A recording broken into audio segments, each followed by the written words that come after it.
1절과 4절로 되어 있는데요. 16절까지 읽도록 하겠습니다. 로마서 16장 1절부터 16절까지를 교독하도록 하겠습니다. 신약성경 260쪽에 있습니다. 로마서 16장 1절로 16절까지 한 절씩 교독합니다.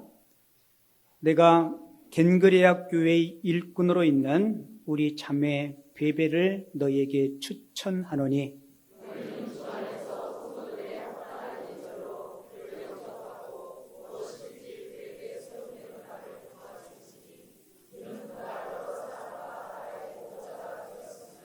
너희는 그리스도 예수 안에서 나의 동역자들인 브리스가와 아굴라에게 문안하라.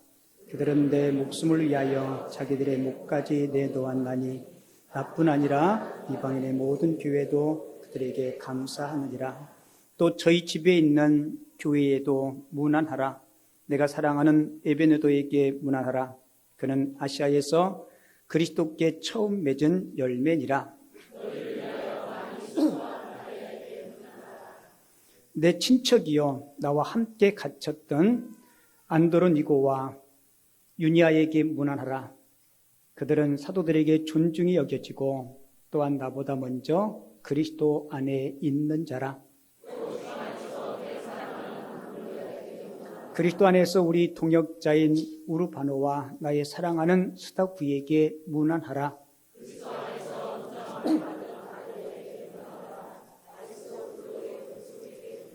내 친척 헤로디온에게 문안하라.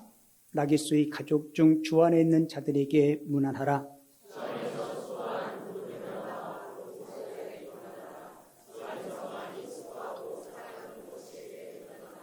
주 안에서 택하심을 입은 루포와 그의 어머니에게 문안하라. 그의 어머니는 곧 내 어머니니라.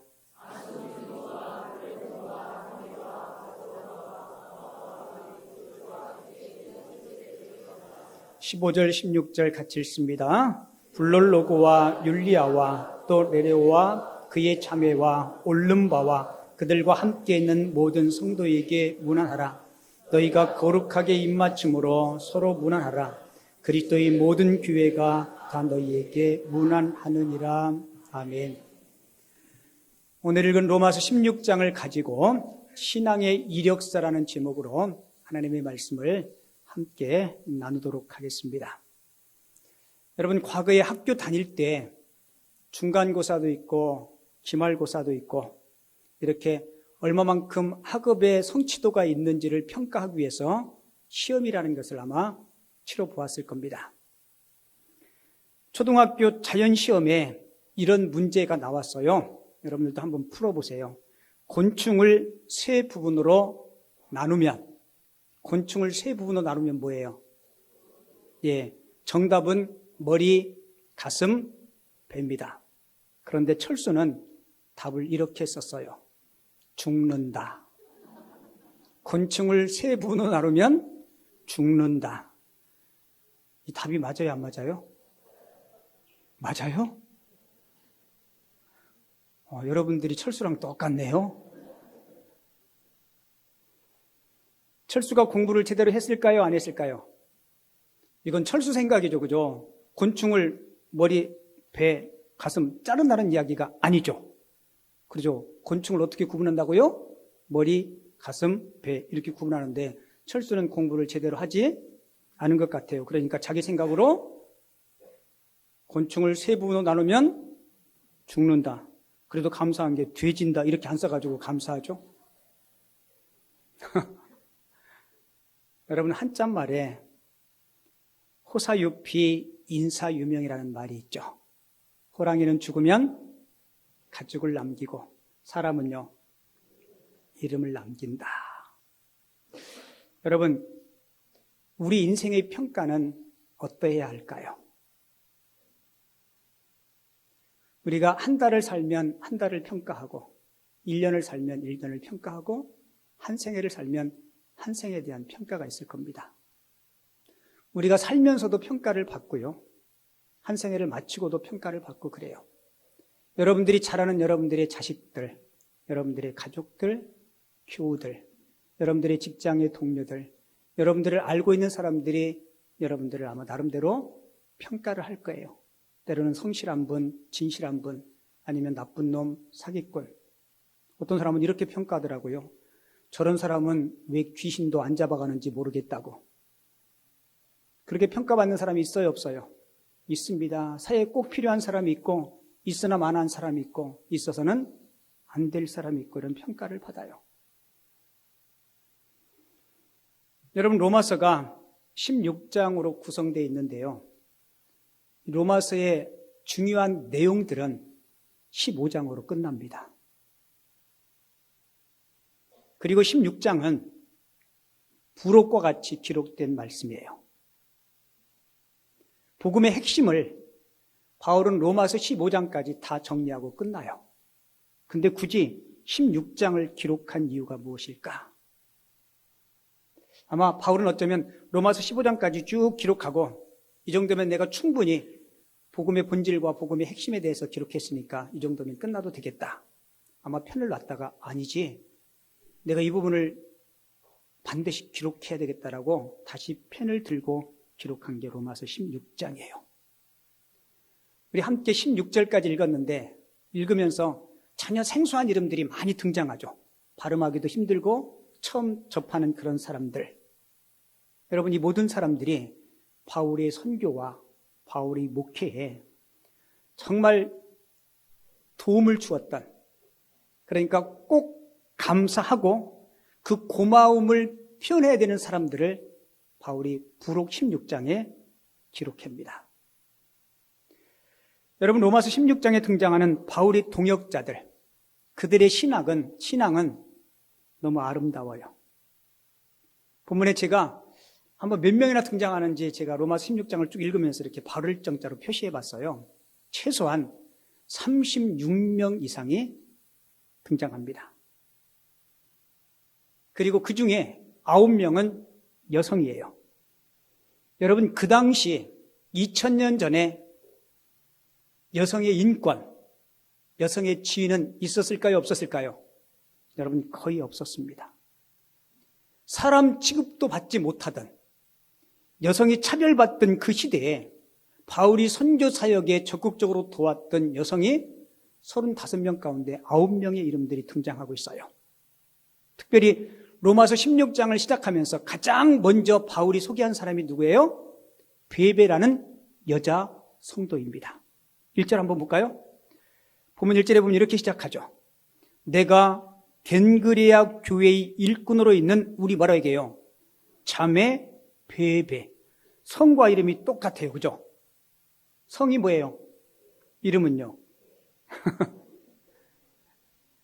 베베. 그리고 상당수의 사람들은 노예 출신입니다.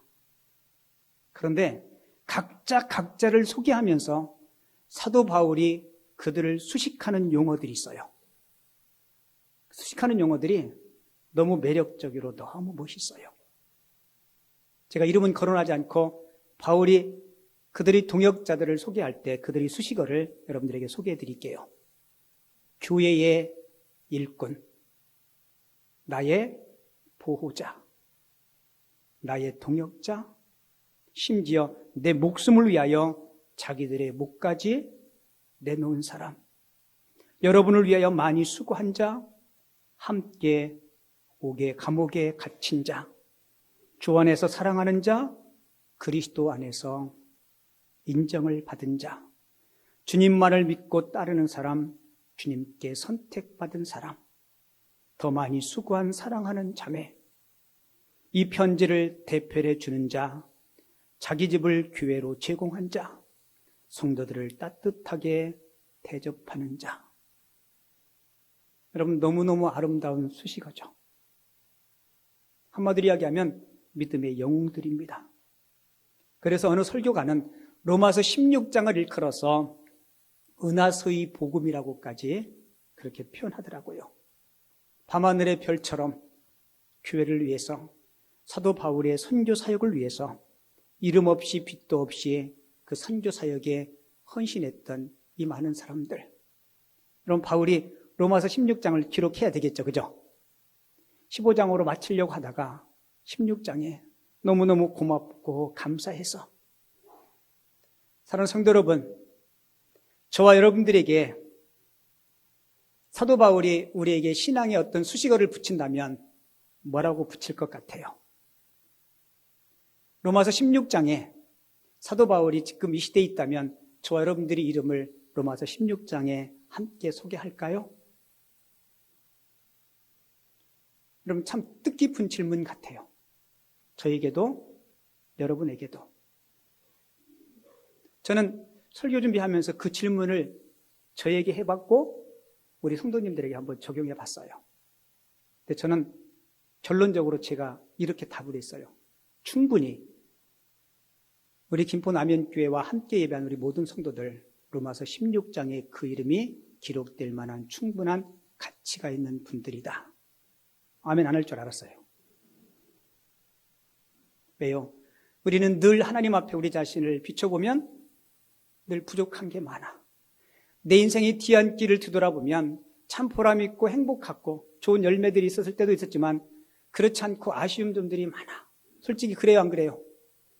하늘을 뒤돌아보면 삶의 뒤안길을 뒤돌아보면 늘 부족했던 것들, 실수투성이 연약한 것들이 많아요. 여러분 로마서 16장에 기록되어 있는 35명 이상의 이 사람들이 바울처럼 다윗처럼 아니면 성경에 기록된 베드로나 예수님의 제자들처럼 어떤 이렇게 드러나는 그런 위대한 업적들을 이룬 사람들이 아닙니다. 흩어져 있는 교회에서 주어진 일들을 성실히 잘 감당했던, 때로는 음지에서, 때로는 누가 보이지 않게 무릎으로 사도 바울의 선교 사역을 기도로 도왔던 사람들. 여러분, 하나님은 어떤 크고 위대한 일만을 요구하지 않으시고요. 비록 내가 생각하기에도 하찮고 작은 일 같지만 그 일에 성실한 자들을 하나님께서 기뻐하시고 그들을 통해서 일하신다는 사실을 꼭 기억하시기 바랍니다. 2차 세계대전 때 영국의 탄광에서 석탄을 캐는 광부들이 야, 우리도 이 꼭행이 내려놓고 우리 전선에 가서 나라를 지켜야 되겠다. 이래서 탄광의 광부들이 자원 입대를 신청한 사람들이 많았다 그래요. 그때 영국의 국왕이었던 윈스턴 처칠이 자원 입대를 신청한 탄광 광부들에게 이렇게 하겠대요. 여러분들의 애국심을 충분히 인정합니다. 하지만 지금 당신들이 하고 있는 탄광에서 석탄을 캐는 일, 이것은 전쟁터의 용사만큼 중요한 일입니다. 누군가는 탄광에서 석탄을 캐야 하고 누군가는 군대에서 나라를 지켜야 합니다. 양쪽 다 필요한 일이고 양쪽 다 똑같이 중요한 일입니다. 그리고는 윈스턴 처칠이 혹시 당신들이 자녀들이 다음에 장성해서 아빠, 우리 영국이 외국과 전투할 때 아빠는 그때 뭐 하셨어요? 라고 물으면 주저함 없이 당당하게 나는 탄광에서 석탄을 캤단다. 그렇게 말하십시오. 여러분 맞아요 안 맞아요? 여러분 맞습니다. 누군가는 주어진 일에 석탄을 캐야 많은 사람들이 그 석탄을 통해서 증기기관차도 움직이고 산업도 돌아가고 난방도 하고 어떤 사람은 나는 전투기 조종사로 나는 잠수함에서 나는 보병으로 나는 포병으로 아니요 당신도 똑같이 전쟁 때 뭐 했다고요? 석탄을 캤습니다. 여러분 로마서 16장에 등장하는 사람들이 그렇게 드러나고 두드러진 사람들이 아닙니다. 우리 읽어도 낯설죠? 낯설어요 안 낯설어요? 여러분들이 알고 있는 사람 이름 누구예요? 브리스갈라와 아굴라는 하도 많이 들어서 알죠 그죠? 베베도 오늘 들었죠 그죠? 베베 들었어요 안 들었어요? 그 다음에 그 뒤에 누구 아는 사람이 있어요? 이 사람들보다 송영환이 훨씬 더 여러분들에게 더 친숙해요? 친숙해요 안 해요? 이렇게 얘기했더니 송영환이 누구야? 접니다 저. 여러분 드러나지 않고 저 음지에서 교회를 위해서 바울이 선교 사역을 위해서 이름 없이 빚 없이. 근데 바울은 그들에게 꼭 그 경애로운 마음을 표현하고 싶었던 거예요. 그 고마움과 그 감사를 그냥 지나칠 수가 없었기 때문에 이 로마서 16장을 기록하고 있는 거예요. 아마 제가 바울이었다 해도 김포 남현교 우리 성도들 한 사람 한 사람을 기억하면서 그들의 이름을 기록했을 거예요. 여러분, 하나님의 일에는 하찮은 일이 없습니다. 하나님은 위대한 것만을 요구하시는 분이 아니십니다. 우리의 작고 하찮은 일들이 모아져서 하나님의 위대한 일들을 이루시고 있다는 사실을 꼭 기억하시기 바랍니다. 여러분들이 예배 참석하셔서 예배드리고 교회를 위해서 기도하고 하나님의 영광을 위해서 여러분들이 가진 것 중에 일부를, 그것이 많든 적든 그것이 모아져서 하나님이 거룩한 사역을, 하나님이 거룩한 선교를 여러분들이 감당하고 있음을 꼭 기억하시기 바랍니다. 그런데 사도 바울이 선교 사역에, 목회 사역에 늘 좋은 동역자들만 있었냐? 여러분, 그렇지 않아요. 오늘 본문에 보면 바울이 선교 사역에 방해꾼들도 있었습니다. 바울이 전한 그 복음을 변질시키는 이단들이 있었다는 거예요. 자, 본문 17절 한번 볼까요?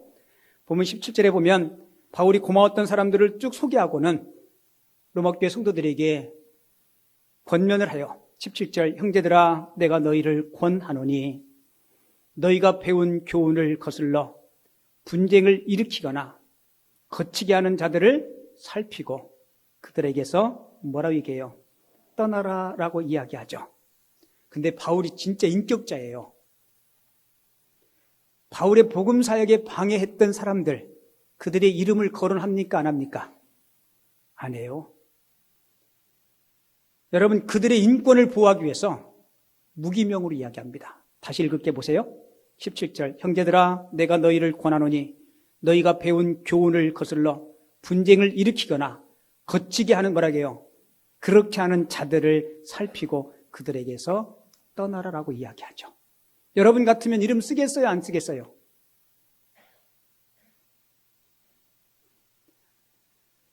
쓰겠어요? 안 쓰겠어요? 예, 우리는 쓰고 싶지만 쓰면은 안 됩니다. 근데 우리는 써요? 안 써요? 써요. 어디다 써요? 10년, 20년, 100년, 1000년 지나도 안 지워지는 바위 위에 새겨버립니다. 강아지 같은 놈 아무개 이렇게. 여러분, 우리 그러면 안 돼요. 여러분, 바울이 정말 인격자죠. 자신이 세워둔 교회, 그 복음에 대해서 변질된 복음을 들고 와서 자기를 힘들게 하고 어렵게 하는 그들조차도 조심해야 될 것을 이야기하지만 그들이 인권을 생각해서 그들의 이름을 거명하지는 않습니다. 여러분, 보물을 가지고 있는 사람은 강도와 도둑을 조심해야 돼요. 저와 여러분들이 마음속에 세상 어떤 보물보다 귀한 예수 그리스도의 보배인 복음의 보물을 가지고 있습니다. 그렇기 때문에 악한 영들이, 이단들이 자꾸 이 복음의 보물을 훔쳐가고 흩어놓으려고 해요. 오늘 본문 18절에 보면 이단들의 특징을 이렇게 해요. 그들은 입으로는 예수님을 이름을 부르지만 주님을 위하는 자들이 아니다. 그들은 주님을 섬기는 종이 아니고 자기가 하나님이고 자기 유익을 위해서 열심을 내는 자들이다. 그렇게 바울이 이단의 실체를 이야기합니다. 여러분, 고개 들고 지금부터 제 설명을 잘 들으세요. 이단에 빠지는 사람들의 공통적인 특징이 있어요. 혹시 여러분들 중에 이런 공통적인 특징 중에 한 가지 요소라도 있다면 여러분 본인이 스스로 조심해야 돼요. 첫 번째는 정서적으로 불안정하거나 순수한 복음으로 만족하지 못한다. 그리고 자꾸만 새로운 은혜를 찾아서 방황하는 사람. 그리고 이런 사람들을 대상으로 이단들이 전략을 꾸며요. 첫 번째 전략이 뭘까요? 성경 공부하자. 여러분, 교회 아닌 다른 곳에서 누가 성경 공부를 하자고 그러면 여러분 일단 조심하셔야 돼요. 제가 하자는 성경 공부도 안 하고 딴 데 가서 성경 공부 하지 마세요. 여러분들이 목사님 저한테 성경 말씀 가르쳐주세요 그러면 저는 밤을 새도록 가르쳐드릴 용기가 있어요. 아시겠어요? 혹시 누가 성경 공부 가르쳐준다 그러면 목사님한테 물어보세요. 목사님 여기 성경 공부 한다 그러니까 그리고 저 같이 한번 가요. 제가 가드릴게요. 전 가고 싶으면. 그리고 단순한 복음을 복잡하게 해석해서 혼란에 빠뜨립니다. 계속 찝쩍거려요. 당신 구원 받았어? 받았는데요. 언제 받았어? 여러분 언제 받았어요? 그러면 내가 구원 받은 건 맞는데 이게 언제지? 언제 받았는지 모르면 당신 그거 의심해야 돼. 라고 같이 가서 한번 확실한 구원에 대한 확신을 갖자고. 그러면 이게 아까 했다가기 시작하면 가봐야 될 것 같은 생각이 들어요. 혹시 여러분들 구원 받았어요? 여쭤볼게요. 여러분 구원 받았습니까? 언제 받았어요? 예. 누가 그렇게 묻거든 이렇게 하게 해요. 이 사람아, 그렇게 중요한 것을 비밀인데 가르쳐 주겠어? 비밀이야, 비밀. 네 구원 받았나? 그러면 나 몇 월 며칠 받았다고. 너는 그렇게 비밀을 폭로하지만 나는 비밀을 간직하고 있으니까. 맞아요, 안 맞아요? 내가 예수 그리스도를 나의 구주로 영접한 때, 그때가 언제인지는 잘 기억이 없지만 내가 예수를 나의 구주로 시인할 수 있다는 사실은 내 안에 구원이 확신이 있다는 사실이고 증명함을 꼭 기억하시기 바랍니다. 그리고 처음 받은 이 복음을 자꾸 의심케 해요. 그리고 타 교회를 정죄하는가 하면 타 교인들을 유혹하는 데 온갖 아첨의 말을 기울입니다. 이게 이단들이 특징이에요. 여러분, 보배 대신 예수 그리스도가 없는 사람에게는 이단이 접근해야 안 해요? 잘 접근 안 해요. 교회를 다니는 교패가 있음에도 불구하고 자꾸 접근합니다.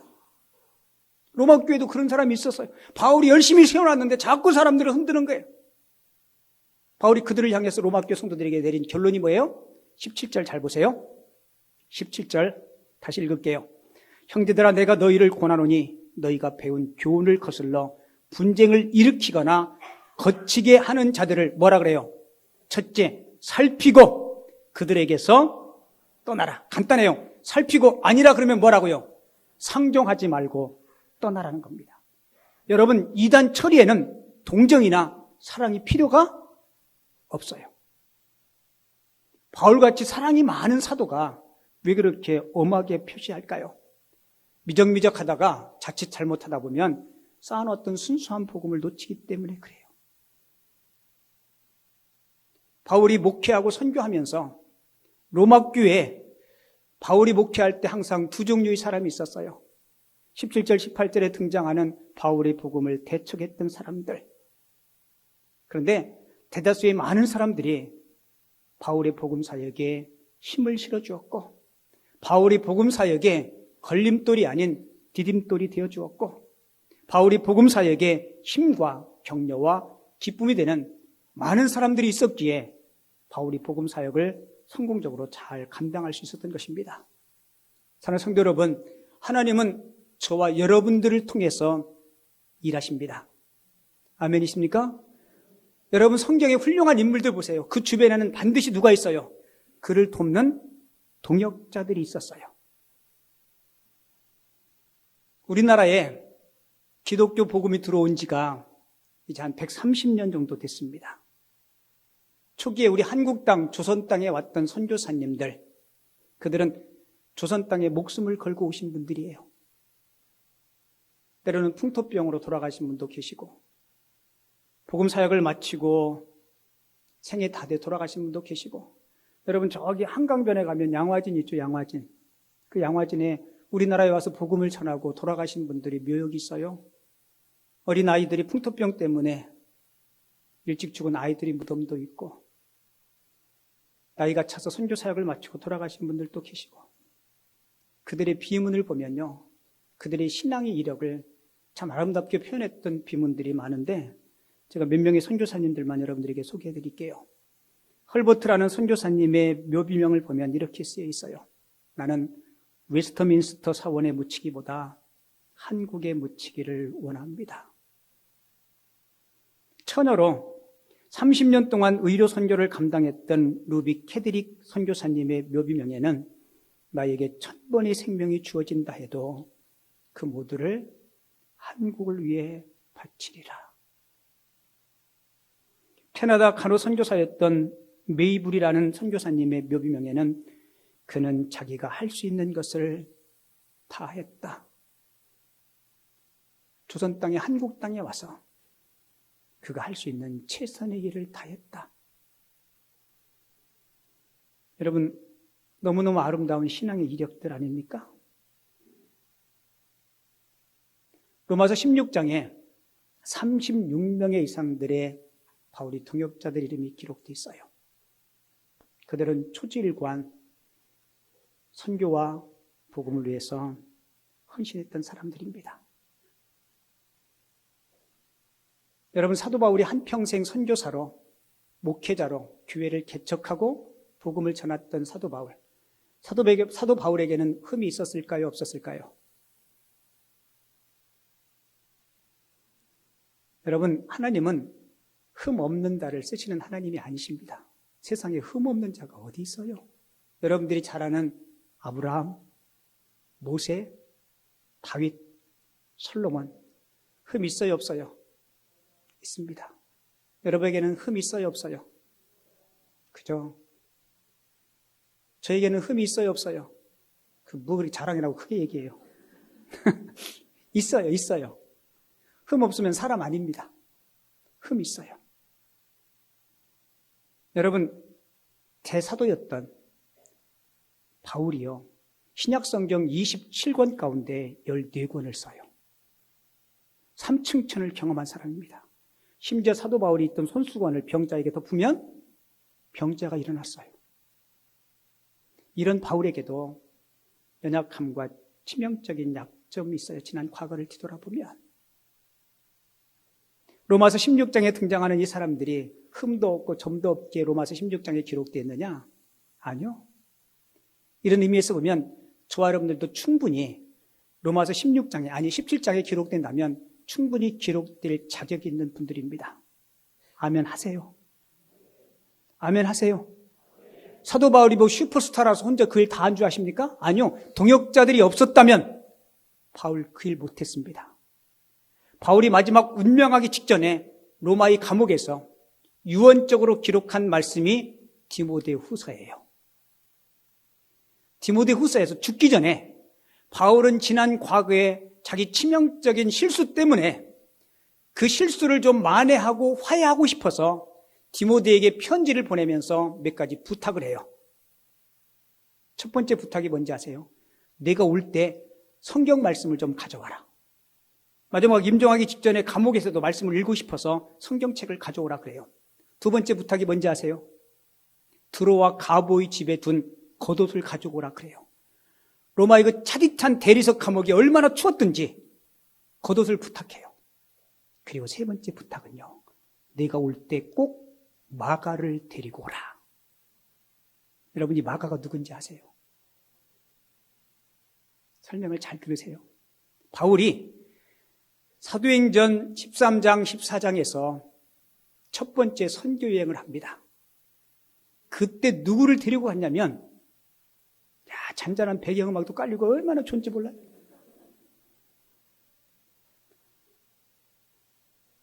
근데 문제는 제가 까먹었다는 거예요. 바울이 첫 번째 선교여행을 갈 때 마가를 데리고 가요. 근데 이때 마가가 굉장히 나이가 좀 어린 것 같아요. 첫 번째 선교여행을 열심히 하고 복음을 전하고 교회를 개척하고 세우는데 갑자기 마가가 바울이 선교 사역을 돕지 않고 고향으로 돌아가요. 한마디로 이야기하면 부목사님이, 장로님이 열심히 개척하고 지금 열심히 복음을 전하고 동역자가 절실히 필요한 그때 가버린 거예요. 바울 속상할까요? 안 속상할까요? 속상하죠. 그 이유가 왜 갔는지는 몰라요. 성경은 침묵하고 있어요. 근데 바울 곁을 떠나버려요.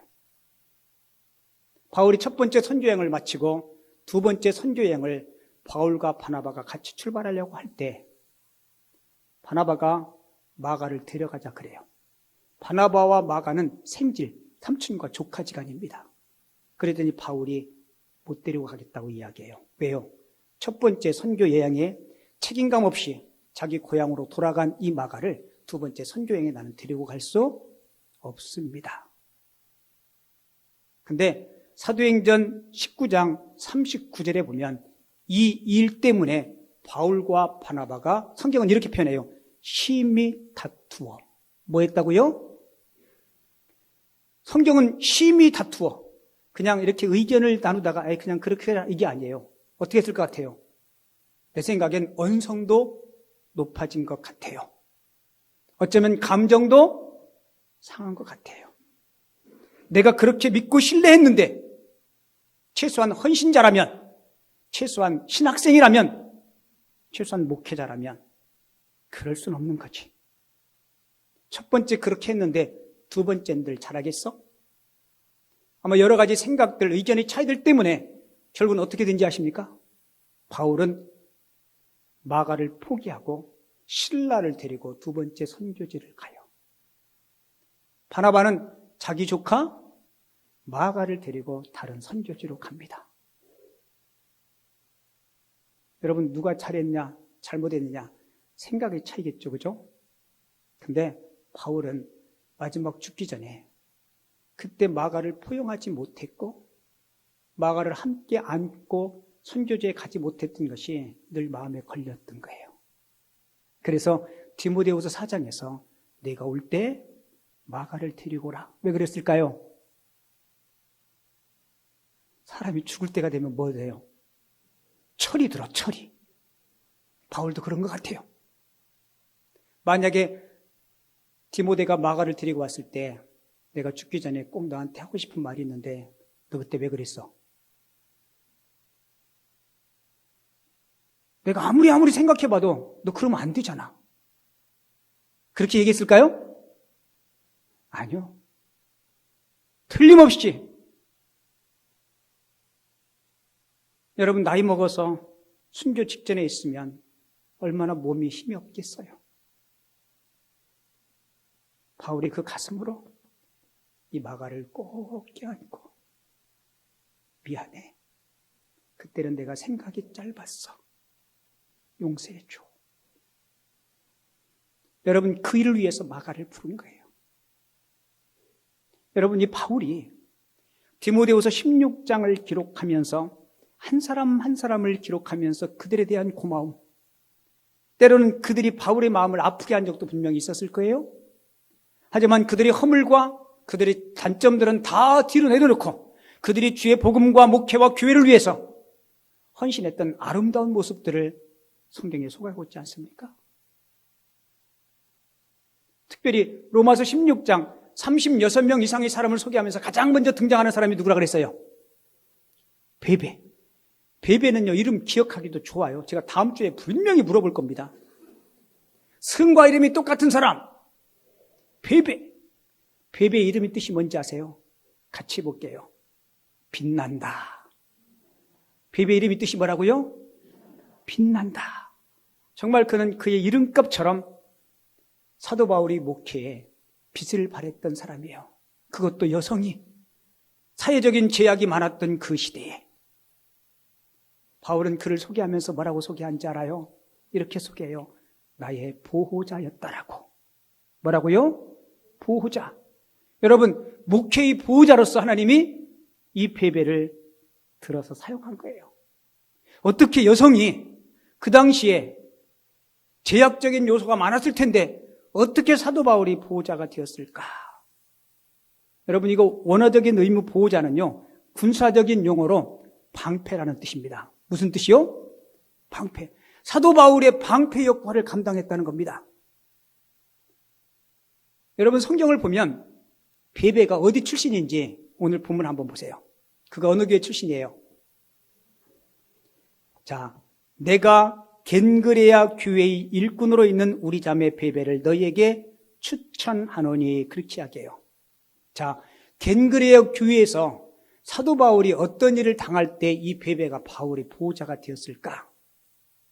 사도행전 18장에 보면 바울이 그때 굉장히 큰 어려움에 처했던 것 같아요. 무슨 어려움인지는 성경은 소개하고 있지 않지만 바울이 그때 머리를 깎아요. 삭발을 합니다. 뭔가 중대한 결정과 각오가 있을 때, 여러분들 혹시 머리 빡빡 깎아본 적 있어요? 있다고요? 군대 갔을 때도 머리 빡빡 깎지 않아요? 여러분 스님들 군대 가면요, 군승들요 머리 기르고 가요. 군대 규정상 머리를 삭발하면 안 돼요. 그래서 스님이 머리 기르는 데가 언제 해야 돼요? 군승들 군대 갔을 때 머리 빡빡 깎으면 이거 반항한다고요? 얼차례 받아요? 아마 빡빡 깎았을 때는 옛날에 기계총 때문에 아마 빡빡 깎아본 적 있어요. 기계총 알아요? 기계총 경험 있나 보다. 제 집사님 웃는 거 보니까. 사도 바울이 그 정도 위기 때 겐그레이 교회 베베가 사도 바울의 보호자가 되어줘요. 어떻게 변호했고 어떻게 배워했는지는 모르지만 방패매가 되어준 그 베베가 너무 고마웠던 거예요. 그리고 이 베베는 목회의 후원자였습니다. 여기서 후원이라는 말은 무슨 의미인지 아시죠? 재정적으로, 경제적으로 사도 바울이 목회를 위해서 그가 물심양면으로 그가 헌신했다는 겁니다. 그리고 그는 바울의 중요한 동역자였어요. 로마서 16장에 등장하는 모든 사람은 다 바울의 목회의 동역자였습니다. 이 동역자란 말을 다르게 표현하면 함께 동행하는 자라는 의미를 가지고 있습니다. 여러분, 이 베베가 바울이 로마서를 쭉 기록하죠. 어디서 로마서를 기록했냐면 고린도라는 도시에서 로마서를 기록해요. 그리고 로마 교회 성도들에게 이 기록한 로마서의 복음을 양피지에 기록했기 때문에 부피도 꽤 컸을 거예요. 이거를 들고 로마 교회 성도들에게 간 사람이 누군지 아세요? 베베예요, 베베. 자, 오늘 본문 다시 한번 읽어볼게요. 바울이 베베에게 로마서를 손에 들려서 로마 교회 성도들에게 보냅니다. 그리고는 로마 교회 성도들에게 이렇게 부탁해요. 16장 1절. 내가 겐그레아 교회의 일꾼으로 있는 우리 자매 베베를 너희에게 뭐한다고요? 추천하노니 너희는 주 안에서 성도들이 합당한 예절로 누구를요? 그가 누구예요? 베베를 영접하고 무엇이든지 그에게 소용되는 말을 도와줄지니 이는 그가 여러 사람과 나의 보호자가 되었음이라 라고 이야기하죠. 여러분, 사도 바울이 베베를 극찬할 만하죠. 그죠? 그러니까 수많은 사람들 가운데 가장 먼저 여성 사역자였던 베베를 소개하고 있는 거예요. 그러니까 이 베베는 밤하늘의 은하수처럼 사도 바울이 목회 사역에 빛을 발해 주었던 사람들입니다.